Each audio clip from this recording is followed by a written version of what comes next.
PM Narendra Modi ने सोमवार यानी कि 7 जून को देश के नाम संबोधन दिया। इस संबोधन में सबसे बड़ा ऐलान था राज्यों को मुफ्त वैक्सीन उपलब्ध कराना।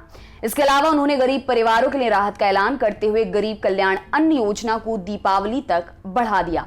इसके तहत नवंबर तक 80 करोड़ लोगों को अब तय मात्रा में मुफ्त अनाज दिया जाएगा। लेकिन उनके सबसे बड़े फैसले यानी कि फ्री वैक्सीन पर जैसे मानो पक्ष विपक्ष दोनों कूद पड़े। उनके इस फैसले पर विपक्षी नेताओं ने कटाक्ष करने का मौका हाथ से नहीं जाने दिया। अद्विक को ब्लड कैंसर है। उसके माँ बाप उसके इलाज कराने में असमर्थ हैं। इन्हें आपकी एक छोटी सी मदद की जरूरत है। डिस्क्रिप्शन में दिए हुए लिंक पर जाएं और अद्विक की उम्मीद बने।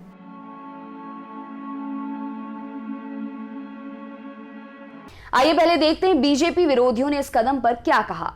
दिल्ली के उप मुख्यमंत्री मनीष सिसोदिया ने इस फैसले का स्वागत करते हुए पीएम मोदी का नहीं बल्कि सुप्रीम कोर्ट का आभार व्यक्त किया। उन्होंने अपने ट्वीट में लिखा, हम माननीय सुप्रीम कोर्ट का आभार व्यक्त करते हैं कि उनके दखल के बाद देश भर में हर उम्र वर्ग के लोगों को मुफ्त वैक्सीन उपलब्ध होगी। केंद्र सरकार चाहती तो बहुत पहले ये कर सकती थी, लेकिन केंद्र की नीतियों के चलते न राज्य वैक्सीन खरीद पा रहे थे और न केंद्र सरकार दे रही थी। ऐसे ही तेवर कुछ कांग्रेस पार्टी के वरिष्ठ नेता डीके शिव कुमार ने भी दिखाए। उन्होंने ट्वीट करते हुए कहा, देर आए दुरुस्त आए, वैक्सीन खरीद की जिम्मेदारी लेने के केंद्र सरकार के फैसले का स्वागत है। सुप्रीम कोर्ट को धन्यवाद जिसने केंद्र सरकार को यह फैसला लेने पर मजबूर किया। कर्नाटक सरकार को टीकों के समान वितरण पर ध्यान देने की जरूरत है। वहीं गुजरात के निर्दलीय विधायक जिग्नेश मेवानी ने पीएम मोदी को चुनाव मंत्री कहकर वार किया। उन्होंने ट्वीट करके लिखा, 3 महीने और लाखों लोगों की मौत के बाद चुनाव मंत्री जागे तो सही। सीपीएम के महासचिव सीताराम येचुरी ने पीएम मोदी पर हमला करते हुए कहा कि केंद्र की भेदभावपूर्ण वैक्सीन नीति को आखिर मोदी ने रद्द किया, लेकिन सिर्फ सुप्रीम कोर्ट के डर से।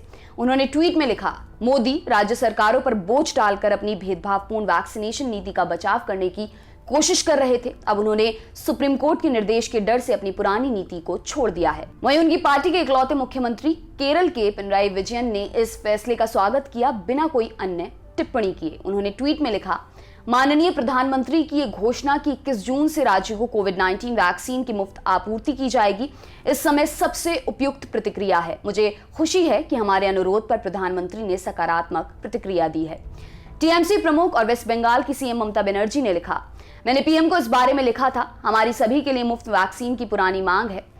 उन्होंने आखिरकार हमारी बात सुनी और उसे मान लिया। राष्ट्रीय जनता दल के प्रवक्ता प्रोफेसर मनोज झा ने भी इस फैसले के लिए पीएम मोदी का शुक्रिया अदा किया। उन्होंने कहा, सुप्रीम कोर्ट की बात सुनने और कई विपक्षी दल जो मांग कर रहे थे उसे सुनने के लिए पीएम का शुक्रिया, क्योंकि शुरू में जब हम ये कह रहे थे तो हमारा मजाक उड़ाया जा रहा था, लेकिन देर न होने से ये बेहतर है। अब समर्थकों की बातों पर भी जरा नजर डाल लेते हैं।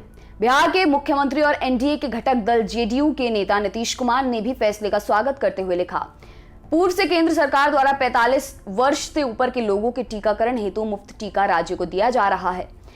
अब माननीय प्रधानमंत्री द्वारा 18 वर्ष से अधिक एवं 45 वर्ष से कम आयु वर्ग के सभी लोगों के टीकाकरण हेतु राज्य सरकारों को मुफ्त टीका उपलब्ध कराने एवं पिछले साल की तरह प्रधानमंत्री गरीब कल्याण अन्न योजना को दीपावली तक बढ़ाकर सभी राशन कार्डधारियों को मुफ्त राशन देने का फैसला उपयोगी एवं सराहनीय है। इसके लिए माननीय प्रधानमंत्री को धन्यवाद। ये कोरोना से जंग जीतने में मददगार होगा। आपके लिए तमाम जानकारी जुटाई है हमारे साथी प्रशांत ने। मेरा नाम है दिव्यांशी। देखते रहिए टी ललन टॉप। शुक्रिया।